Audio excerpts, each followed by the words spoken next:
Screen দেখতে পাচ্ছ? জি স্যার। জি স্যার। আজকে গত ক্লাস আমরা পড়ছি cultural control and legal control. আজকে আমরা প্রথমে শুরু করব মেকানিক্যাল কন্ট্রোল। মেকানিক্যাল কন্ট্রোল কাকে বলে? Mechanical control means management of pest by using any mechanical device. যে কোনো মেকানিক্যাল ডিভাইস ব্যবহার করে পেস্ট কন্ট্রোল করার নাম আছে মেকানিক্যাল কন্ট্রোল। মেকানিক্যাল কন্ট্রোলের কি কি ট্যাকটিস আছে? এখানে 8 ধরনের ট্যাকটিস আছে। আমরা সংক্ষেপে একটা একটা করে আলোচনা করব। 1 নম্বরে আছে হ্যান্ড পিকিং। আমরা 1 নম্বরে আসতেছি হ্যান্ড পিকিং।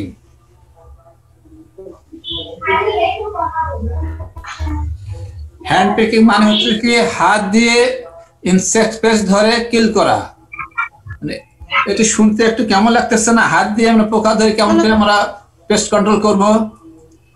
এটা শুধু তাই নয়, এমন কতগুলো পেস্ট আছে তাদেরকে মানে হাত দিয়ে কন্ট্রোল করা সবচেয়ে সহজ এবং ইজি মেথড। অন্যান্য মেথডের চেয়ে এই মেথড দিয়ে বেশি পেস্ট কন্ট্রোল করা যায়, মানে এই হ্যান্ড পিকিং এর মাধ্যমে। এটা হলো মোস্ট এনসিয়েন্ট মেথড, এটা সবচেয়ে পুরাতন মেথড। কোন ইনসেক্ট গুলোকে আমরা কালেকশন করতে পারবো হ্যান্ড পিকিং এর মাধ্যমে? বলতেছে লার্জ এন্ড কনস্পিকুয়াস, যেগুলো বড় এবং দূর থেকে দেখা যায়, ডিস্টিংক্ট। আর একটা বৈশিষ্ট্য হলো কি নিউমারাস এন্ড রিমেইন টুগেদার, অনেকগুলো ইনসেক্ট এবং একসঙ্গে থাকে। একটা বৈশিষ্ট্য হলো কি লার্জ হইতে হবে, আর একটা হলো কি নিউমারাস এন্ড রিমেইন টুগেদার, অনেকগুলো এবং একসঙ্গে থাকে।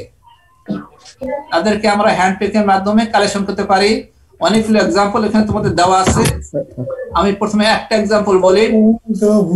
যেমন এখানে বলা আছে রাইস স্টিম বোরার। রাইস স্টিম বোরার তোমাদের বলা হয় রাইস এটা একটা মারাত্মক পেস্ট। যদি বলা হয় যে একটা পেস্টের নাম করো তাহলে বলতে হবে রাইস স্টিম বোরার। এটা হলো মারাত্মক পেস্ট এবং ডেঞ্জারাস পেস্ট রাইসের। এই পেস্টটা করে কি, এই যে ধান গাছের পাতার মধ্যে গাদা করে মাছ ফোমে ডিম পাড়ে। ডিম পাড়ার পরে এরা গ্রেশ হেয়ার বা ব্রাউনিশ হেয়ার দিয়ে ঢেকে রাখে এবং এই ডিমের গাদাটা অনেক দূর থেকে দেখা যায়, মানে ডিস্টিংক্ট একেবারে। এক একটা এক মাসের মধ্যে প্রায় 200-250 ডিম থাকে। কাজে এইগুলো ডিম যখন হ্যাশ করবে, যে হ্যাশ করতেছে নিচে ছবিতে, হ্যাশ করার পর দেখা যাবে যেগুলো যখন হ্যাশ করার পরে ক্যাটারপিলার বাইর হবে, এরা সারা ফিল্ডে ছড়ায় পড়বে এবং কন্ট্রোল করা তখন খুব কঠিন হয়ে যায়, কারণ তারা হল ইন্টারনাল ফিডার, স্টিমের ভিতরে ঢুকে খায়। It's very difficult to control. কাজে আমরা যদি এক কাজ করি, এই যে এক মাছটা আছে যেটা অনেক ডিস্টিংক্ট দূর থেকে দেখা যায়, এই ধান গাছের পাতা এইটুকু অংশ ছিঁড়ে নিয়ে এক মাছটা সহকারে মাটিতে ফেলাই দিয়ে পা দিয়ে একটু ডলা দিয়ে দিলাম, তাহলে একসঙ্গে 200-250 ইঞ্চি আমি কিল করে ফেললাম 1 সেকেন্ডের মধ্যে, যেটা কন্ট্রোল করা অনেক ব্যয়বহুল, অনেক খরচ ছিল, অনেক ব্যয়বহুল ছিল। কাজে আমরা রাইস স্টিম বোলার যে আছে, রাইস স্টিম বোলারের এক মাছকে আমরা ইজিলি হ্যান্ড পিকিং এর মাধ্যমে কালেকশন করে কন্ট্রোল করতে পারি। আরেকটা एग्जांपल বলি। যেমন যে উপরে বাম পাশে বলা দেখা যাচ্ছে জুট হেরি ক্যাটারপিলার। পাটের এটি একটা মারাত্মক বিষ পোকা, জুট হেরি ক্যাটারপিলার, এবং এরা খুব ভরাসিয়াস স্পিডার। এরা করে কি, এই ইনসেক্ট পাতার মধ্যে গাদা করে ডিম পাড়ে। এক একটা গাদাতে প্রায় 700-800 ডিম থাকে। 700-800, 758 পর্যন্ত রেকর্ড করা আছে ডিম থাকে। এবং এই ডিমগুলো হ্যাশ করার পরে যে ক্যাটারপিলার বাইরে হয়, যে ক্যাটারপিলার, এদের লাইফ সাইকেলে 6টা স্টার থাকে। এই 6টার মধ্যে ফার্স্ট, সেকেন্ড, থার্ড স্টার তারা একসঙ্গে থাকে, আর ফোর্থ স্টার যখন হয় তখন তার সারা ফিল্ডে ছড়িয়ে পড়ে এবং তখন মারাত্মক ক্ষতি করে থাকে। ফোর্থ, ফিফথ স্টার তারা সারা ফিল্ডে ছড়িয়ে পড়ে সারা ফিল্ডের মারাত্মক ক্ষতি করে থাকে। আমরা যদি জুটেরি ক্যাটারপিলার যে এক মাস বা আর্লি লেভেল স্টার যেগুলো ফার্স্ট, সেকেন্ড, থার্ড স্টার একসঙ্গে থাকে এবং একটা পাতার মধ্যে থাকে, যে পাতার মধ্যে ডিম পারছে ওই পাতার মধ্যেই থাকে। ওই পাতাটা যদি আমরা কালেকশন করে জাস্ট পা দিয়ে একটা ডলা দিয়ে দিলাম, একসঙ্গে 700-800 ইঞ্চিটা মেরে ফেললাম, যেটা চলে গেলে আর কন্ট্রোল করা খুবই কঠিন হয়ে যায়, কন্ট্রোল করা যায় না। কাজে আমরা জুটেরি ক্যাটাগরির 1 মাস বা আর্লি লার্ভাল স্টার কালেকশন করে আমরা হ্যান্ড পিকের মাধ্যমে পেস্ট কন্ট্রোল করতে পারি। আমি এখানে 2টা এক্সাম্পল বললাম, এরকম অনেক এক্সাম্পল আছে। তারপর আমরা 2 নম্বর পয়েন্টে যাই, ইউজ অফ হ্যান্ড নেট। তোমরা লেভেল 2 সেমিস্টার 2 তে হ্যান্ড নেট দেখছো, sweeping net, real net, aquatic net, বিভিন্ন নেট থাকে। এই নেট দিয়ে আমরা ইনসেক্ট কালেকশন করে সেগুলো আমরা মানে বিভিন্ন ভাবে আমরা কিল করতে পারি। যে সমস্ত ইনসেক্ট সারফেস ফিডার গাছের পাতার মধ্যে খায়, ক্যানোপির মধ্যে থাকে, তাদেরকে আমরা নেটের মাধ্যমে কালেকশন করে আমরা কিল করতে পারি। যেমন গ্রাস হোপার আছে, গ্রিন লিফ হোপার আছে, রাইস স্পা আছে, এরকম অনেক ইনসেক্ট আছে যেগুলো সারফেস ফিডার গাছের পাতার মধ্যে থাকে, তাদেরকে আমরা নেট দিয়ে কালেকশন করে পরে আমরা অন্যভাবে আমরা কিল করতে পারি। Sir, please open the slideshow mode. Sir আপনি জি স্যার যে বলতেছো স্যার যদি স্লাইড শো দিয়ে দিতেন তাহলে ভালো হতো। এই যে স্লাইড দিচ্ছি, আচ্ছা স্লাইড শোটা আর কি, স্লাইড শো দেখা যাচ্ছে এখানে কি দেখা যাচ্ছে না? সবার নিচে বামে যেটা আছে ফুল স্ক্রিনটা স্যার, ফুল স্ক্রিন দেবো সেটা বলো। হ্যাঁ জি স্যার। এখন দেখা যাচ্ছে? জি স্যার। এই যেমন এখানে সুইপিং নেটের মাধ্যমে যে কালেকশন ইনসেক্ট কালেকশন করতেছে, করে পরে আমরা বিভিন্ন ভাবে নম্বরে আসি বেটিং এন্ড হুকিং। এখানে 2টা পার্ট আছে, একটা বিটিং মানে আঘাত করা, হুকিং মানে হুক দিয়ে বের করা। তো বিটিং এর মাধ্যমে সাধারণত আমরা হাউস হোল্ড পেস্ট যেগুলো যেমন হাউস ফ্লাই, ককরোচ, এদেরকে আমরা হাত দিয়ে বা ঝাড়ু দিয়ে আমরা মেরে ফেলতে পারি। স্যার আটকে গেছে। হ্যাঁ না স্যার ঠিক আছে স্যার। হাউস হোল্ড পেস্ট যেগুলো যেমন হাউস ফ্লাই, ককরোচ আছে, তেলাপোকা যেটা মাছি, তাদেরকে আমরা ঝাড়ু দিয়ে আমরা কিল করতে পারি। আর হুকিং এর মাধ্যমে আমরা আগে দেখি যেমন এখানে ঝাড়ু দিয়ে মানে যে পেস্ট হাউস ফ্লাই, ককরোচ মেরে ফেলা হয়েছে। একটু হুকিং এর মাধ্যমে আমরা কিভাবে পেস্ট কন্ট্রোল করতে পারি, তোমরা দেখো তো এই পেস্টটা চিনতে পারো কিনা।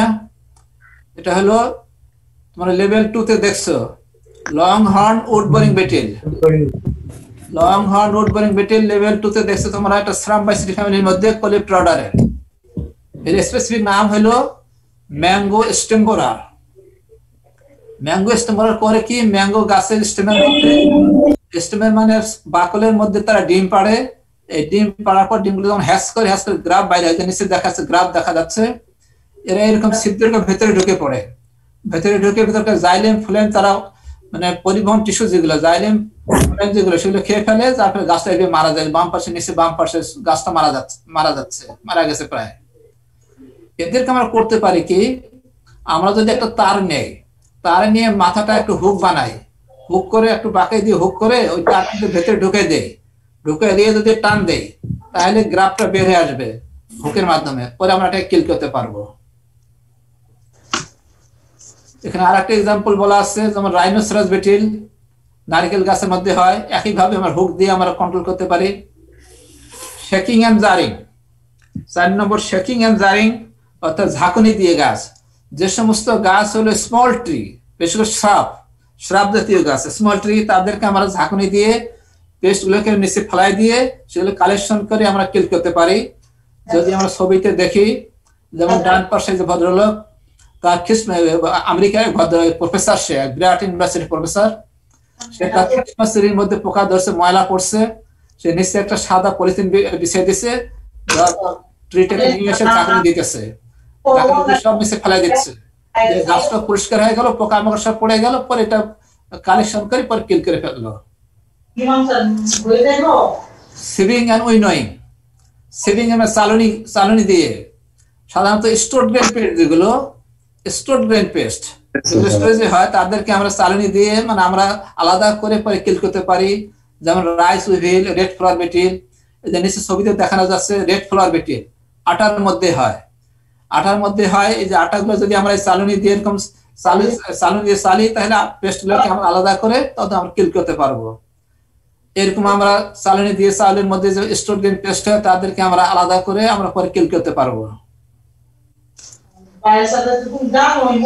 নাম্বার 6 হলো মেকানিক্যাল এক্সক্লুশন।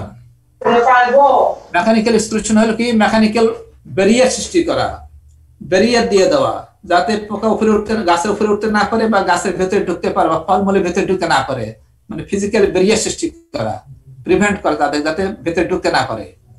অনেকগুলো ব্যারিয়ার আছে। 1 নম্বর ব্যারিয়ার এখানে বলা আছে কি, আমি ছবিতে দেখাই। 1 নম্বর ব্যারিয়ার এখানে বলা আছে যে ফ্লাফি কটন, গাছের স্টেমের মধ্যে যে চতুর্দিক দিয়ে যদি আমরা 6 ইঞ্চি ফ্লাফি কটন যদি দিয়ে দেই, তার নিচ থেকে কোনো পেস্ট উপরে উঠে যাইতে পারবে না, এখানে সব আটকা পড়বে। যেমন ম্যাঙ্গো মিলিবাগ মাটির মধ্যে থাকে, এরাই গাছ বেয়ে উপরে ওঠে, তখন এখানে সব আটকা পড়বে, কেউ উঠতে পারবে না। এই একটা পদ্ধতি ব্যারিয়ার সৃষ্টি করার। আর একটা ডান পাশে যেমন বলা আছে, যেমন স্লিপারি শীট দেওয়া আছে, এখানে ইনসেক্ট উঠতে গেলে পিছলে পড়ে যাবে, উঠতে পারবে না। আবার এই স্লিপারি শীটের মধ্যে অনেক সময় কি করা হয়, আঠা লাগাই দেওয়া হয়, গাম লাগাই দেওয়া হয়। গাম লাগাই দিলে দেখা যাবে ইনসেক্ট উঠতে গেলেও পরে আটকা পড়বে, উঠতে পারবে না। এই পদ্ধতিতে যে সমস্ত ইনসেক্ট মাটির মধ্যে থাকে তাদেরকে আমরা উপরে যাতে উঠতে না পারে এই অবস্থা নিয়ে আমরা কন্ট্রোল করতে পারি। Number 2B, wrapping individual fruits. Wrapping individual fruits.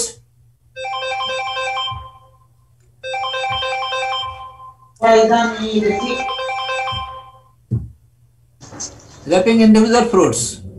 Fruits কে আমরা wrapping করে আমরা মানে তাদেরকে রক্ষা করতে পারি। এটা পদ্ধতি সারা ওয়ার্ল্ডে মানে বেশ পপুলার, আমাদের দেশেও এখন এটা পপুলার হচ্ছে। আমরা যদি স্লাইড দেখি, যেমন এই যে আম, উপর দিকে বাম পাশে স্লাইড যদি দেখি, এখানে আমকে আমরা র্যাপিং করা, আমকে মানে র্যাপিং করা আছে। ডান পাশে পুরো গাছকে র্যাপিং করা হয়েছে। আমের দুইটা মেজর পেস্ট আছে, আম যেটা আমরা খাই সেই আমকে অ্যাটাক করে, যেমন ম্যাঙ্গো উইভিল আর একটা ম্যাঙ্গো ফ্রুট ফ্লাই, এই দুইটা আমকে অ্যাটাক করে। এই দুইটা পেস্টকে রক্ষা করার জন্য এই পদ্ধতি ব্যবহার করা হয়, আমকে মানে র্যাপিং করা হয়। এই যে নিচে বাম পাশে গোয়াভাকে র্যাপিং করতেছে, গোয়াভা ফ্রুট ফ্লাই হাত থেকে গোয়াভাকে রক্ষা করার জন্য এই পদ্ধতি ব্যবহার করা হয়, র্যাপিং করা হচ্ছে। এখানে আমরা স্লাইডে দেখতেছি যে ব্যানানা প্রত্যেকটা কাঁধি, প্রত্যেকটা ছড়িকে মানে ইয়ে করা আছে, র্যাপিং করা আছে। ব্যানানার মধ্যে একটা ইম্পর্টেন্ট পেস্ট আছে, হলো ব্যানানা লিফ এন্ড ফ্রুট বুটিল। এই লিফ এন্ড ফ্রুট বুটিল থেকে রক্ষা করার জন্য ব্যানানাকে এই র্যাপিং পদ্ধতিতে মানে রক্ষা করা হয়, মানে তাদের হাত থেকে অ্যাটাক থাকে। আমাদের বাজার থেকে যে ব্যানানা কিনি, সেই ব্যানানার মধ্যে কি থাকে, অনেক সময় কালো কালো দাগ থাকে না পাকা কলার মধ্যে, এই ব্যানানা লিফ এন্ড ফ্রুট বুটিল কাজটা করে থাকে। ব্যানানা মারাত্মক পেস্ট এটা, এই পেস্ট থেকে মানে ওই কলা আমরা কিনতে চাই না, কালো কালো দাগ ইয়ে থাকে, তো মানে মার্কেট কমে যায়, প্রাইস কমে যায়, মানে নিতে চাই না, কিনতে চাই না জনগণ। এই জন্য করা হয় কি, এই পদ্ধতি মানে ব্যবহার করা হয়। স্যার কি দিয়ে র্যাপিং করা হয়? র্যাপিং আছে, বাজার কিনতে পাওয়া যায়, বিভিন্ন জিনিস দিয়ে, মানে এনভেলপ আছে, এনভেলপ পাওয়া যায়, এখানে রেক্সিনের ইয়ে দিয়ে করা যায়, বিভিন্ন ধরনের মানে ইয়ে আছে, কিনতেই পাওয়া যায়। মসকিটো নেট আছে, বিভিন্ন ধরনের ইয়ে দিয়ে মানে র্যাপিং করা যায়। আচ্ছা স্যার, হ্যালো স্যার, যাদের রাজশাহী বাড়ি তারা দেখতে পারবা যে আম গাছের মধ্যে র্যাপিং করতেছে। চায়না থেকে মানে কিনে আনা হয়, আমাদের তৈরি করে না, বিদেশ থেকে আনা হয়, এনে তাদেরকে এইভাবে র্যাপিং করা হয়। স্যার আম গাছের মধ্যে র্যাপিং করতে গেলে ইন্ডিভিজুয়ালি অনেক বেশি খরচের প্রয়োজন না স্যার? মানে ওটা তো উপরের দিকে থাকে। খরচ মানে এখন মানে এটা মানে কমে আসছে, মানে খরচ এখন মোটামুটি এটা মানে ইয়ার মধ্যে চলে আসছে, মানে কস্ট বেনিফিট রেশিও করে দেখা গেছে যে এটা এখন মোটামুটি আমাদের রিজনেবল পর্যায়ে আছে। এখন এই পদ্ধতিটা ভেরি পপুলার হয়ে গেছে, সারা ওয়ার্ল্ডে এই পদ্ধতি ব্যবহার করে। আমাদের দেশও ছিল না, এখন আমাদের গত 2 বছর ধরে আমাদের দেশে এই পদ্ধতি মানে চালু হয়েছে, এবং এটা ভালো এফেক্টিভ পদ্ধতি। কোনো ইনসেক্টিসাইড ব্যবহার করতে হয় না, কোনো পোকা ধরে না, আমের কালার বেশ সুন্দর হয়, বেশ সুন্দর হয় আর কি, মানে কালার বেশ সুন্দর হয়। ইফেক্টিভ পদ্ধতি, এই পদ্ধতি এখন সারা দেশে ছড়িয়ে পড়বে কিছুদিনের মধ্যেই।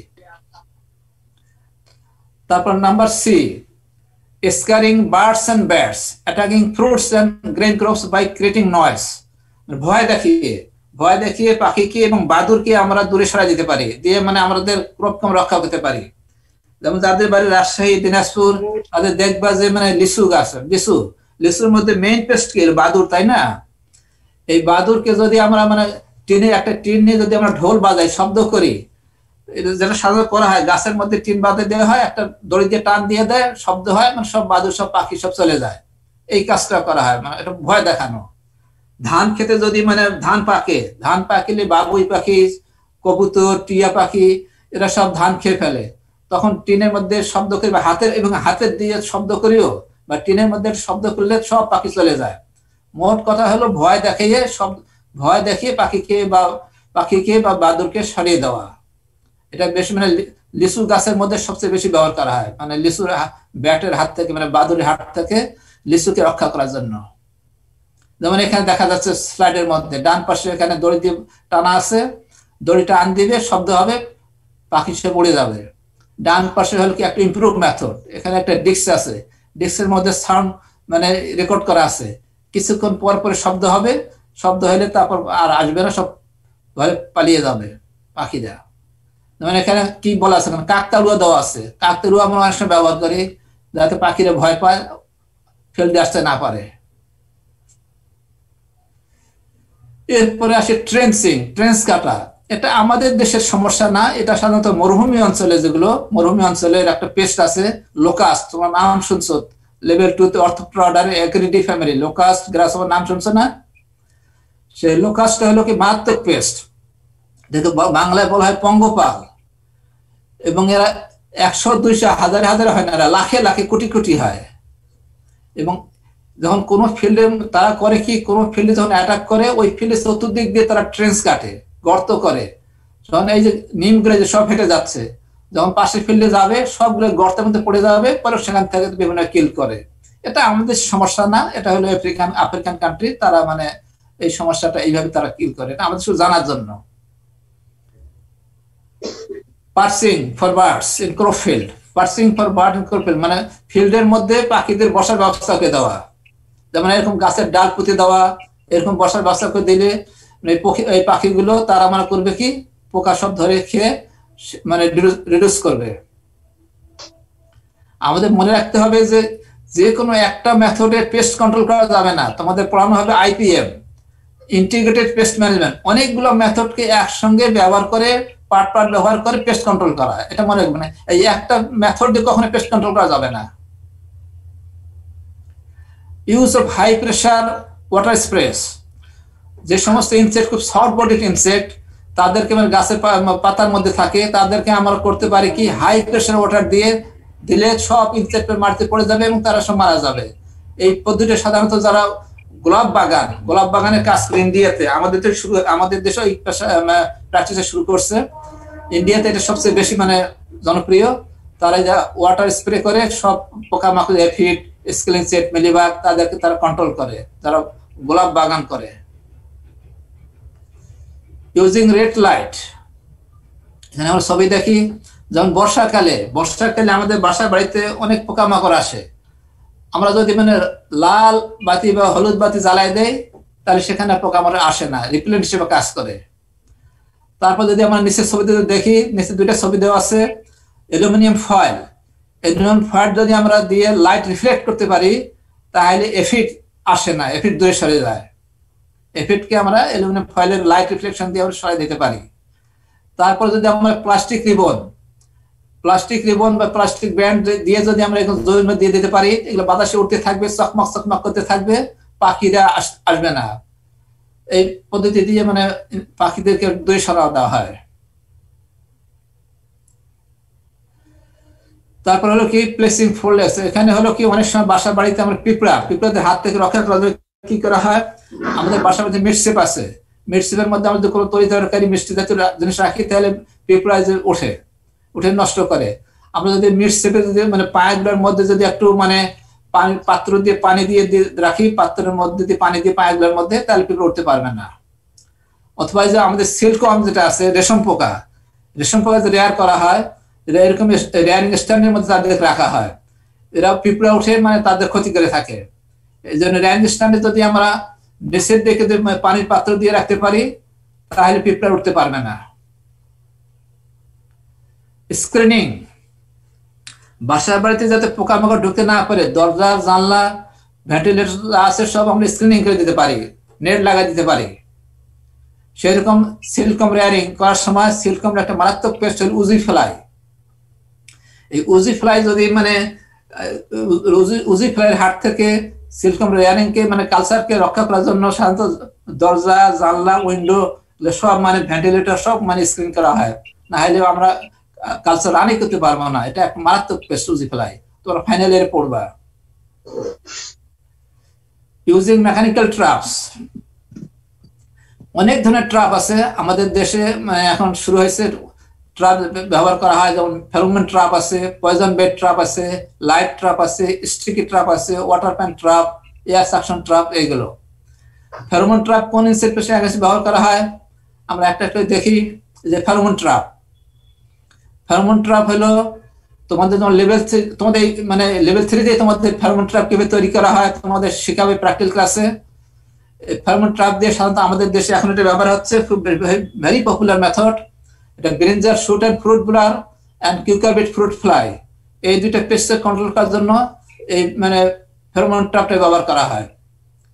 ব্রিঞ্জার শুট অ্যান্ড ফ্রুট ব্লার বেগুনের পোকা একটা, আর একটা হলো কিউকারবিট ফ্রুট ফ্লাই, এই দুইটা পেস্টকে কন্ট্রোল করার জন্য আমাদের দেশে ফেরোমন ট্রাপ ব্যবহার করা হচ্ছে। তারপর উপরের দিকে ছবি দেখি, এটা poison bait trap, cucurbit fruit ফ্লাইকে মানে জন্য এই পেস্টটা ব্যবহার করা হয়, দুইটা একসঙ্গে করা হয়। ফেরোমন ট্রাপ আর পয়জন বেড ট্রাপ দুইটা একসঙ্গে লাগানো হয়। আর নিচে হলো র্যাটকে কন্ট্রোল করার জন্য ট্রাপ। এই যে লাইট ট্রাপ, লাইট ট্রাপে যে সমস্ত ইনসেক্ট ফটো পজিটিভ তাদেরকে কন্ট্রোল করার জন্য লাইট ট্রাপ ব্যবহার করা হয়। নিচে পানি দিয়ে মানে ইনসেক্ট দিয়ে দেওয়া থাকে, এখানে আসবে পড়বে মারা যাবে। বিভিন্ন লাইট ট্রাপ, বিভিন্ন ধরনের লাইট ট্রাপ আছে। উপরেরটা দেখো স্টিকি ট্রাপ। ইনসেক্ট সাধারণত হলুদ মানে হলুদ কালারের প্রতি বেশি অ্যাট্রাক্টেড হয়। ছোট ছোট ইনসেক্ট যেগুলো থ্রিপস, এফিডস, এগুলো আমরা গ্রিন হাউসের মধ্যে বা গ্রিন হাউসের মধ্যে যদি আমরা এরকম স্টিকি ট্রাপ, যে হলুদ আছে এর মধ্যে আঠা দেওয়া আছে দিয়ে বিভিন্ন জায়গায় এখানে মানে টেঙ্গে দেওয়া আছে, টাঙ্গানো আছে, যদি এইভাবে আমরা দিয়ে রাখি তাহলে সব পোকা আসবে, অ্যাট্রাক্টেড হবে, আটকা পড়ে সব, এর মধ্যে আঠা দেওয়া আছে। নিচে হলো ওয়াটার প্যান ট্রাপ, এখানে ইয়েলো কালার, যেহেতু তারা অ্যাট্রাক্টেড হয় এবং পানি দেওয়া থাকে, এখানে আঠার পদ্ধতিতে পানি দেওয়া থাকে, পানির মধ্যে পড়বে তার মারা যাবে, ওয়াটার প্যান ট্রাপ। এটা হলো স্টিকি ট্রাপ, এটা হলো ওয়াটার প্যান ট্রাপ। এটা সাকশন ট্রাপ, তোমরা লেভেল 2-তে দেখছো অ্যাসপিরেটর, দেখছো অ্যাসপিরেটর দিয়ে সাকশন ট্রাপের মাধ্যমে সাধারণত স্টোভ গ্রেন পেস্ট কালেকশন করা হয়। এটা হলো অ্যাসপিরেটর, এটা হলো improved aspirator, stored grain pest collection করার জন্য এই যন্ত্র ব্যবহার করা হয়। লাস্ট হলো কি বার্নিং, এটা আমাদের সমস্যা না, তোমরা পারলে লিখবা, না লিখলে অসুবিধা নাই। এটা হলো মানে আফ্রিকান কান্ট্রির সমস্যা। যে লোকাস্ট, এই যে নিচে দেখতেছো স্লাইড, সব লোকাস্ট একটা ঝাঁক, হাজার হাজার কোটি কোটি। এরা করে কি, আগুন সবগুলো লোক একসঙ্গে হয়ে আগুন জ্বালায়, শব্দ করে আগুন দেখায়, ভয় দেখায়, ইনসেক্ট গুলোকে সরিয়ে দেয়।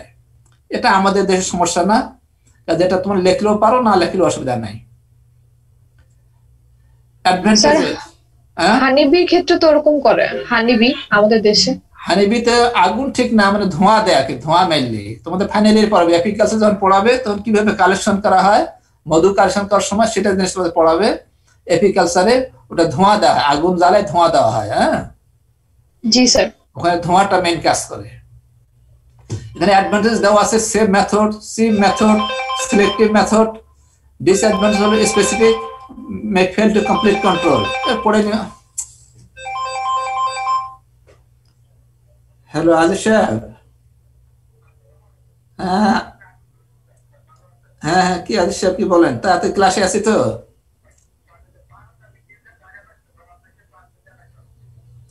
বারো তারিখে না মিটিং দিচ্ছেন না? আচ্ছা ক্যান্সেল করছেন না? আচ্ছা ঠিক আছে, আচ্ছা আচ্ছা আচ্ছা, ওয়েলকাম স্যার।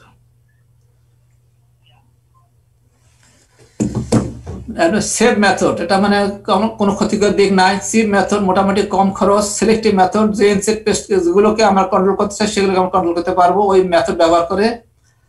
স্পেসিফিক মেথড, যেহেতু এটা মানে ওই পেস্টকে আমরা কন্ট্রোল করতে পারি, আর এটা অনেক সময় মানে কমপ্লিট কন্ট্রোল করা সম্ভব হয় না, মানে পেস্টকে রিডিউস করতে পারে, কমপ্লিট করতে পারে না, কমপ্লিট কন্ট্রোল করতে পারে না আগের মতোই, মানে কালচারাল যে কন্ট্রোল আছে সে তাদের মতোই অনেকটা। এটা মেকানিক্যাল কন্ট্রোল গেল। এরপর আসে ফিজিক্যাল কন্ট্রোল। ফিজিক্যাল কন্ট্রোল কাকে বলে? স্যার আমার একটা কোশ্চেন আছে স্যার। আচ্ছা বলো। স্যার আপনি দেখালেন যে হচ্ছে ওই পাখিটাকে তাড়ানোর জন্য এক ধরনের কাকতাড়ু ইউজ করা হয়, আবার আরেকটাতে দেখালেন যে পাখিটাকে বসার জন্য এক ধরনের মেথড ইউজ করা হয়। হ্যাঁ, তাহলে স্যার ইন্টিগ্রেটেড পেস্ট ম্যানেজমেন্ট সিস্টেমে আমরা কি দুইটাই ইউজ করব নাকি যে কোনো একটা, নাকি এটা কতটুকু? এটা উদ্দেশ্য থাকবে হবে পাখি কখন আমরা বসার জন্য ব্যবস্থা করবো, যখন মনে করো ধান ফিল্ড, রাইস ফিল্ড আমরা কখন আমরা পাখিতে বসার ব্যবস্থা করবো, যখন এরা ক্লিয়ারিং ভেজিটেবল তখন আমরা ওই পদ্ধতি ব্যবহার করব, তখন পাখি বসার জন্য ব্যবস্থা করব। আর যখন ধান পাকবে তখন তো আমার পোকা মানে ইনসেক্টের সমস্যা নাই, তখন তো পাখির সমস্যা, তখন ওই ইয়ার দেবো, কাকতাড়ুয়া লাগাই দেবো। মনে করো উদাহরণ দিলাম একটা কি, মানে স্টেজ অনুযায়ী, মানে যখন যেটা একটা উদ্দেশ্য থাকবে, কোন সময়ে কোনটা দরকার সেটা আমরা সেই প্লেস করব। এটা একটা উদাহরণ দিলাম। মনে করো ধান খেতে আমি পাখির ব্যবস্থা করে দেবো কখন, যখন ধান ভেজিটেটিভ স্টেজে থাকবে, ধান পাকার আগে তারা বসবে, পোকামাকড় খাবে, আর তারপর মানে এটা আমি সরাই ফেলবো, তখন আর দরকার নাই। ধান পাকার পরে সরাই ফেলবো, যখন কাকতুরের দরকার হয় তখন কাকতুর দিয়ে দেবো, তখন কাকতুর ওখানে ভয় দেখে পাখি আসবে না। জিনিসটা বুঝছো? জি স্যার বুঝতে পারছি। স্টেজ অনুযায়ী মানে এইম অনুযায়ী, লক্ষ্য অনুযায়ী কাজ করতে হবে। মানে সব জায়গায় প্লেস করা যাবে না, যে জিনিসটা দরকার সেইটা শুধু প্লেস করতে হবে, কখন দরকার সেটা প্লেস করতে হবে। মানে তোমার এগুলো যখন final year integrated pest management পড়াবে, এখন শুধু টেকটিক্স গুলো পড়ানো আছে, মানে কি কি মেথড আছে এগুলো জানা, এগুলোকে কিভাবে অ্যাপ্লাই করতে হবে, কখন অ্যাপ্লাই করতে হবে, ফাইনাল ইয়ার পড়ানো হবে। কোন পেস্টের এগেইনস্টে অ্যাপ্লাই করা হবে, সেই পেস্টের প্রত্যেকটা পেস্টকে, ইম্পর্টেন্ট পেস্টের কন্ট্রোল ভিতরে আলাদা আলাদা পড়ানো হবে। এখানে শুধু মানে জেনারেল টেকটিক্স গুলোর নাম জানা, ঠিক আছে? জি স্যার বুঝতে পারছি, থ্যাংক ইউ। ফিজিক্যাল কন্ট্রোল কাকে বলে? Physical control means physical control can be used by altering their physical environment. We can control by using physical control by altering their physical environment. যেমন মনে করো আমি আছি বা আমরা যে আছি, আমাদের চারপাশে কি আছে, লাইট আছে, টেম্পারেচার আছে, বাতাস আছে, এই যেটা আমাদের ফিজিক্যাল এনভায়রনমেন্ট, এটা নর্মাল অবস্থায় আছে। এখন যে আমার চতুর্পাশে যদি আমি টেম্পারেচার যদি মানে এখন 15-20 ডিগ্রি সেন্টিগ্রেড আছে, এটা যদি আমি 100 ডিগ্রি সেন্টিগ্রেড করে দিই, আমি বাঁচতে পারবো না। সেরকম যদি আমাদের টেম্পারেচার যদি -80 -100 ডিগ্রি সেন্টিগ্রেড করে দেয়, তাহলে বাঁচতে পারবো না। সেরকম প্রত্যেকটা ইনসেক্টের, মনে করো ইনসেক্টের চতুর্পাশে যে এনভায়রনমেন্ট, সেটা তার ফিজিক্যাল এনভায়রনমেন্ট। এই ফিজিক্যাল এনভায়রনমেন্টকে যদি আমরা টেম্পারেচার বলো বা লাইট বলো বা অ্যাটমসফিয়ার বলো, আমরা চেঞ্জ করে দিতে পারি, ফিজিক্যাল এনভায়রনমেন্ট চেঞ্জ করে দিয়ে তাদেরকে আমরা কিল করতে পারি। টেম্পারেচার বাড়াই দিলাম, সব ইনসেক্ট মারা যাবে। কাজে ইনসেক্টের ফিজিক্যাল যে এনভায়রনমেন্ট আছে, চতুর্পাশে যে বায়োটিক ফ্যাক্টর আছে, এনভায়রনমেন্ট আছে, সেটাকে অল্টার করে আমরা পেস্ট কন্ট্রোল করার নাম হলো ফিজিক্যাল কন্ট্রোল। জাস্ট এটা আমরা সহজে বোঝার জন্য, by altering their physical environment, চতুর্পাশে এনভায়রনমেন্টকে অল্টার করে তাদেরকে কন্ট্রোল করার নাম হলো ফিজিক্যাল এনভায়রনমেন্ট। কি কি ব্যবহার করতে পারি? একটা হলো application of heat, high temperature apply করে। Application of cold, low temperature apply করে। Number 3, manipulation of moisture regulate করে। অ্যাটমসফিয়ারিক কম্পোজিশন, বাতাসের মানে কম্পোজিশন চেঞ্জ করে আমরা কন্ট্রোল করতে পারি। 4টে মেথড আছে, আমরা একটা একটা করে দেখি। প্রথমে হলো application of heat, high temperature apply করে কিভাবে কন্ট্রোল করতে পারি। এখানে 3টা মানে অ্যাপ্লিকেশন আছে। প্রথমে এতে কি বলতেছে, super heating, green house, store house, godown etcetera above 50 degrees centigrade for 10 to 12 hours kill insect pest like stored grain pest in storage and aphids in greenhouse. এটা হলো কনফাইন্ড এরিয়া, কনফাইন্ড লাগবে, ঘর লাগবে, মানে কনফাইন্ড এরিয়া লাগবে, যেমন green house confined, store house confined, godown confined area.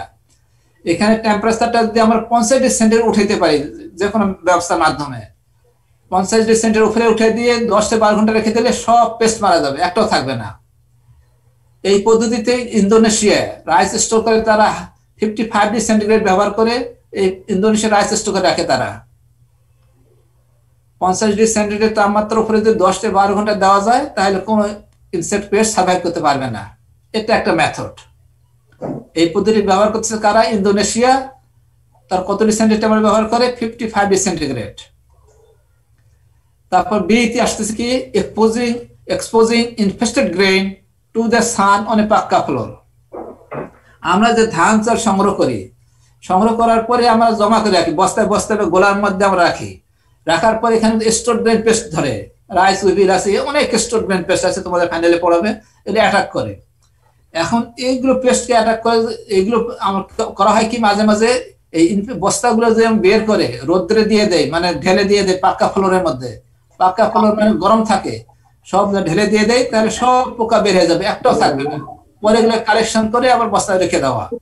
এই মেথডটা সাধারণত যারা রাইস মিলার, যারা রাইস মিল আছে, তোমরা যারা দেখছো নর্থ বেঙ্গলের বাড়ি রাইস মিলার, তারা ব্যবহার করে। তাদের অনেক পাক্কা ফ্লোর থাকে, তারা বস্তা 1000-600 বস্তা রাখে। তারা কিছুদিন পর পরে করে কি বস্তাগুলো বের করে সব পাক্কা ফ্লোরে বিছিয়ে দেয়, সব পোকা বের হয়ে যায়, আবার তার সন্ধ্যার সময় আবার রেখে দেয়।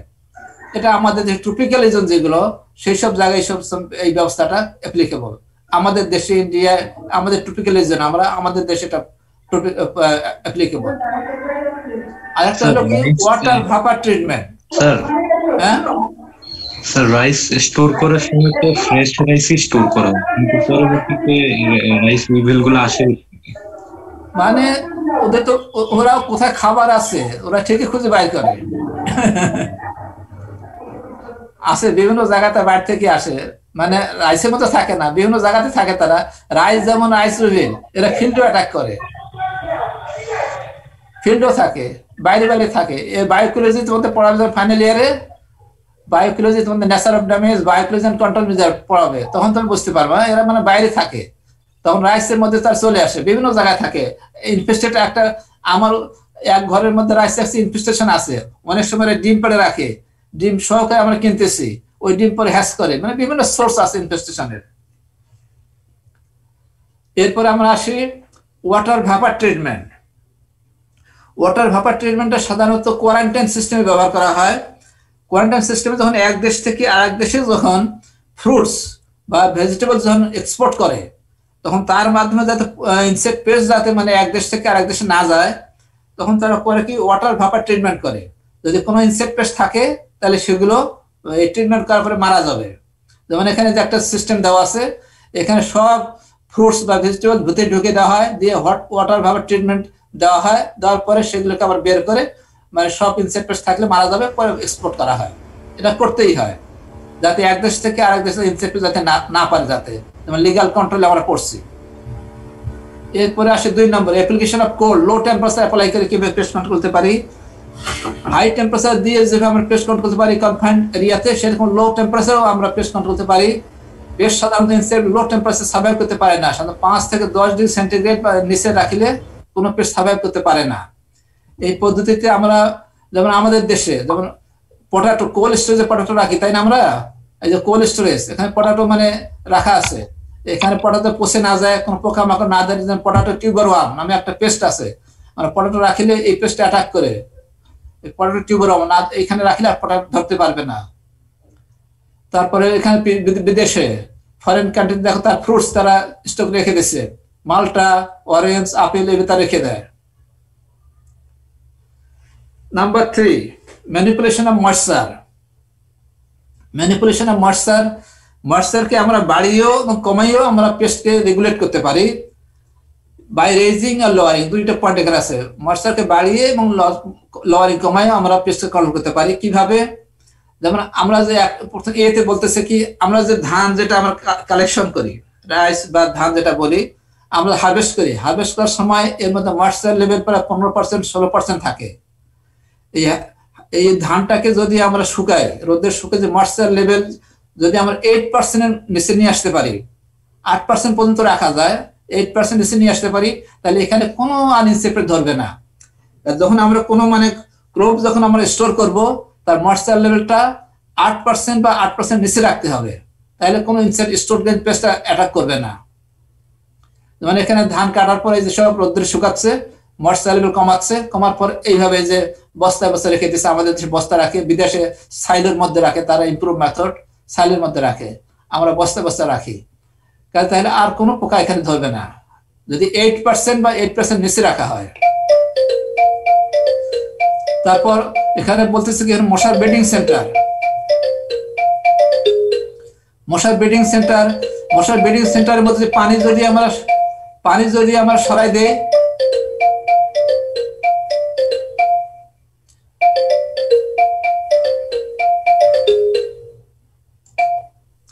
পানি যদি মশার ব্রিডিং সেন্টার আছে, যদি আমরা স্ট্যান্ডার্ড ওয়াটার থাকে, এগুলো যদি পানি যদি আমরা সরাই দেই তাহলে এখানে মশা আপনার ব্রিডিং করতে পারবে না। তারপর এটা হলো কি, অনেক সময় গাছ আমরা কেটে টুকরো টুকরো করে রাখি, মানে এগুলোকে লগ বলা হয়। লগের মধ্যে একটা ইনসেক্ট আছে উড বোরিং বেটিল, এই যে উড বোরিং বেটিল, এরা অ্যাটাক করে এবং অ্যাটাক করে লগের ক্ষতি করে থাকে। এই লগগুলোকে যদি পানির মধ্যে যদি আমরা প্রায় 15 দিনের মধ্যে ডুবে রাখতে পারি, তাহলে সব ইনসেক্ট মারা যাবে, এখানে বাঁচবে না। লাস্ট পয়েন্ট হলো কি অ্যাটমসফিয়ারিক কম্পোজিশন, বাতাসের কম্পোজিশনকে রেগুলেট করে। প্রথমে বলা আছে ডিঅক্সিজেনেট কন্ডিশন, অর্থাৎ মানুষ কেন যে কোনো প্রাণী অক্সিজেন ছাড়া বাঁচে না। আমরা যদি ডিঅক্সিজেন কন্ডিশন যদি আমরা করে দিতে পারি, মানে অক্সিজেন সাপ্লাই যদি বন্ধ করে দিতে পারি, তাহলে কোনো ইনসেক্ট আর বাঁচবে না। যেমন এখানে আমরা ছবির মধ্যে দেখি গ্রামে গঞ্জে এখন এই পদ্ধতি ব্যবহার করা হয়। তারা সারা বছর যে মশলাপাতি পেঁয়াজ টিয়াজ যা আছে, মানে এই যে মানে এই যে মরিচ মশলাপাতি যা আছে সব, চাউল এবং চাউলও তারা করে কি সব পরিষ্কার করে ওদের শুকায়, মানে মাটির এরকম মটকার মধ্যে দিয়ে মুখ বন্ধ করে রেখে দেয়, এয়ারটাইট করে দেয়। যদি ইনসেক্ট ভেতরে থেকেও থাকে তাহলে অক্সিজেনের মধ্যে মারা যাবে, থাকবে না। লাস্ট মেথড হলো কার্বন ডাইঅক্সাইড মেথড। অক্সিজেন ছাড়া যেমন কোনো অ্যানিমাল বাঁচে না, সেরকম যে কার্বন ডাইঅক্সাইড অতিরিক্ত কার্বন ডাইঅক্সাইড দেওয়া যায় তাহলে মানে অ্যানিমাল বাঁচবে না। এই মেথডে করা হয় কি হাই কনসেন্ট্রেশন কার্বন ডাইঅক্সাইড 85% আর হায়ার লেভেলে কার্বন ডাইঅক্সাইড রেগুলেট করা হয়, যার ফলে এখানে ইনসেক্ট মানে মারা যায়। এই মেথডে মানে জাপান এবং ইন্দোনেশিয়া রাইস স্টকে রাখে, তারা এই মেথড ইয়ে করে। যেমন এখানে মডেল, যেমন জাপানের যে এই মেথডটা জাপানে আবিষ্কার করছে, যে ল্যাবরেটরি সেখানে আমি গেছিলাম, এইটা হলো মডেল। এই মডেলের উপরে ভিত্তি করেই তারা এখন মানে স্টোরেজ হাউস তৈরি করছে, সেখানে তারা রাইস স্টকে রাখে। এটা হলো মানে কার্বন ডাইঅক্সাইড রেগুলেশন মেথড। এই গেল ফিজিক্যাল মেথড। আর লাস্ট মেথড হলো কি কেমিক্যাল কন্ট্রোল। কেমিক্যাল কন্ট্রোল কাকে বলে? Chemical control means control of pest using pesticide. Pesticide use করে পেস্টের কন্ট্রোল করার নাম হলো কেমিক্যাল কন্ট্রোল। যেমন এখানে পেস্টিসাইড অ্যাপ্লাই করতেছে, এখানে স্প্রে অ্যাপ্লাই করতেছে, এখানে প্লেন দিয়ে স্প্রে করতেছে। প্রথমে আসে ডিজায়ারেবল প্রপার্টিজ অফ ইনসেক্টিসাইড।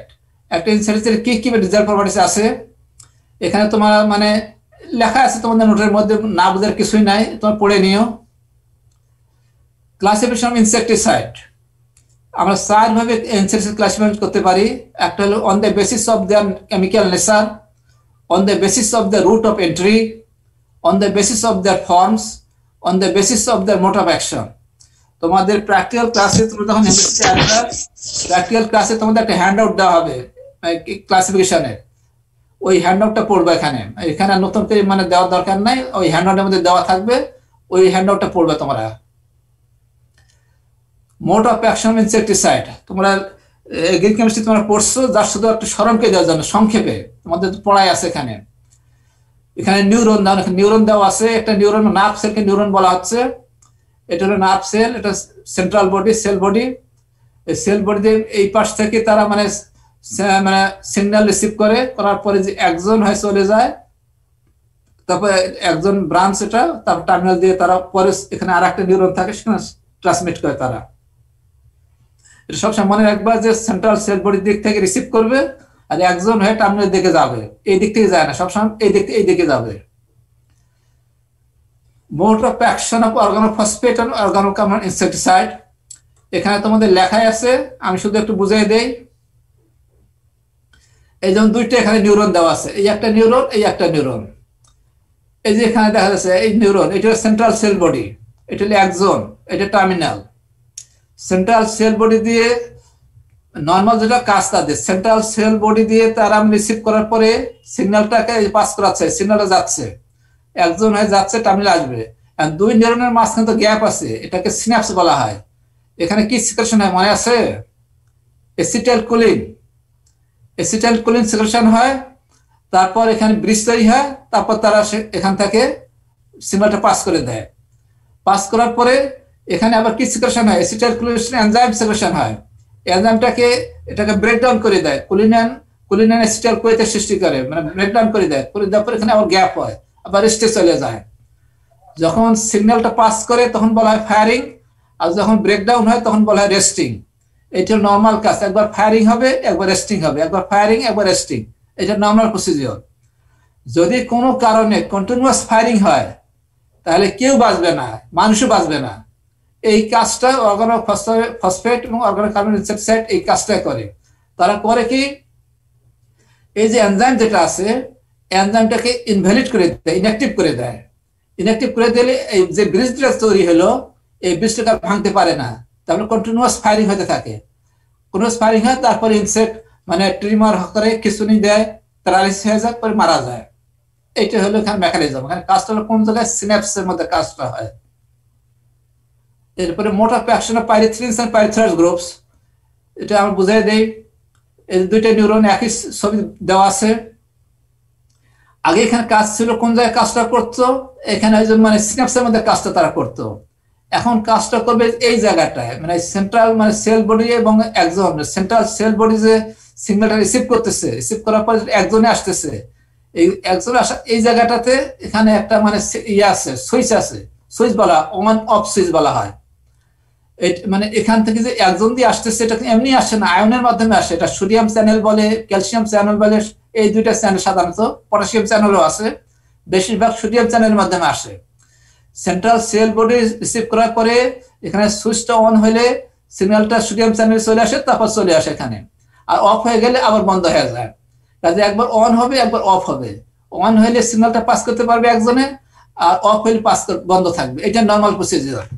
কিন্তু অর্গানো পাইরোথ্রয়েড ইনসেক্টিসাইড কি করে, এই যে অফ সুইচ যেটা আছে অফ সুইচটাকে ইনভ্যালিড করে দেয়, এটা কাজ করতে পারে না। তাদের সবসময় অন অবস্থায় থাকে, সুইচটা অন অবস্থায় থাকে, তারপর কন্টিনিউয়াস মানে সিগন্যাল পাস করতে চাচ্ছে। আর কোনো সময় পাস করলে তাহলে তো আর কেউ বাঁচবে না, ইনসেক্ট ট্রিমার করবে, প্যারালাইসিস হয়ে যাবে, পর মারা যাবে।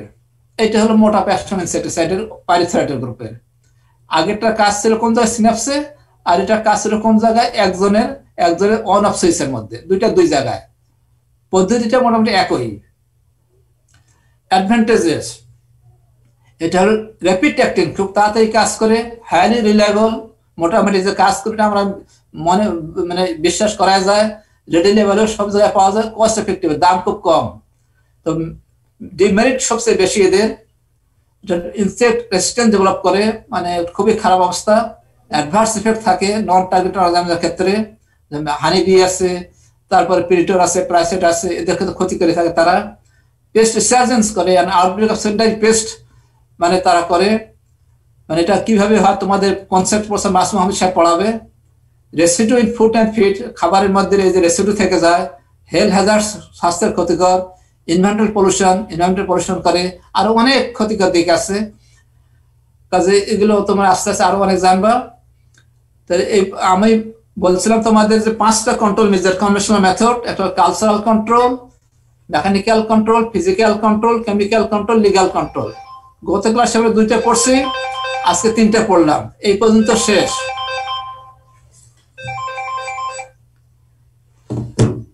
তাহলে আমরা আজকে এখানে শেষ করি। হ্যাঁ, তোমাদের ইয়ে করো, তোমাদের চ্যাট বক্সের মধ্যে তোমাদের ইয়ে দিয়ে অ্যাটেন্ডেন্স দিয়ে দিও, আর তোমাদের নোট আমি পাঠিয়ে দিয়ে দিছি। জি স্যার। কাজে আমার পার্টটা শেষ হয়ে গেল, আগামী ক্লাসে অন্য টিচার ক্লাস নেবে, ঠিক আছে? জি স্যার। আগামী ক্লাসে অন্য টিচার ক্লাস, আর নোটটা আমি তোমাদের দিয়ে দিছি। Thank you very much.